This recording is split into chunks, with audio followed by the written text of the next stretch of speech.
Sekiranya anda berhasrat untuk melakukan sesuatu perubahan yang boleh mengubah hidup menjadi lebih baik, buat segera. Wujudkan kedisiplin diri ketika emosi dan hasrat itu masih segar.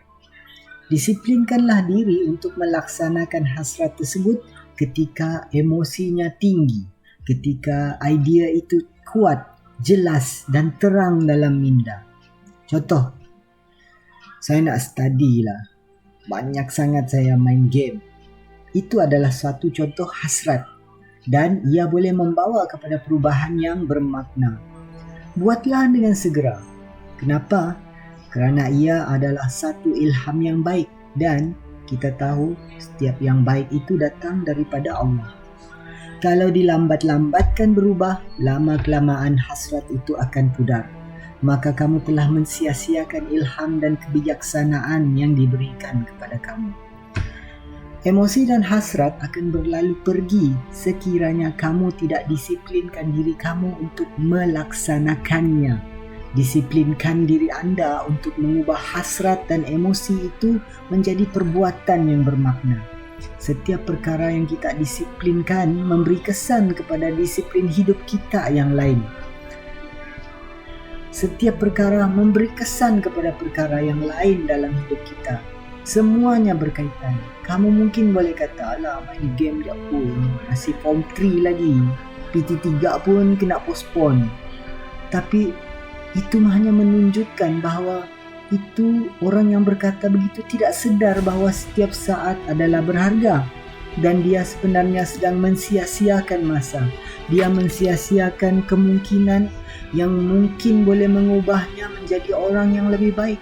Dan lama-kelamaan apabila masa berlalu 1 tahun, 2 tahun, tiba-tiba dia form 5 sudah. STM sudah. Jadi kunci perubahan ialah untuk bertindak segera. Setiap perubahan akan memberikan kesan kepada perkara yang lain. Kerana itulah mengambil tindakan segera amat penting walaupun sekecil-kecil perbuatan.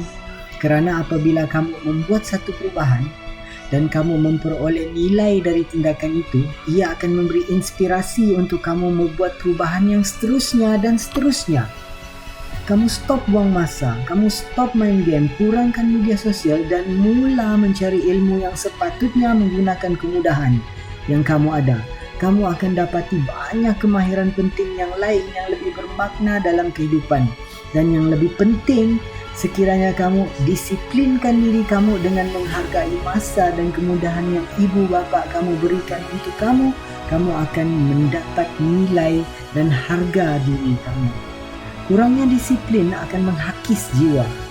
Sesuatu itu jika dilakukan separuh hati, kita sebenarnya mempengaruhi falsafah diri kita.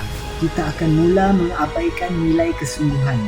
Sikap tidak peduli ini, sikap tidak bersungguh-sungguh ini adalah seperti satu jangkitan dan sekiranya tidak dirawat, ia akan menjadi satu penyakit. Tidak bersungguh-sungguh dalam sesuatu perkara akan memberi kesan kepada perkara yang lain. Dan yang paling teruk ialah apabila semua ketidaksungguhan itu mula melenyapkan nilai dan keyakinan diri. Jadi kamu tanya, macam mana saya nak kembalikan semula nilai dan harga diri saya? Mulalah dengan mendisiplinkan diri, walau sekecil perbuatan yang menepati falsafah seperti saya patut dan saya akan. Saya tidak akan sekali-kali membiarkan sikap tidak bersungguh-sungguh menimbun dalam diri saya supaya 3, 4 atau 5 tahun dari sekarang saya akan tiba pada destinasi kehidupan yang saya inginkan, insya-Allah.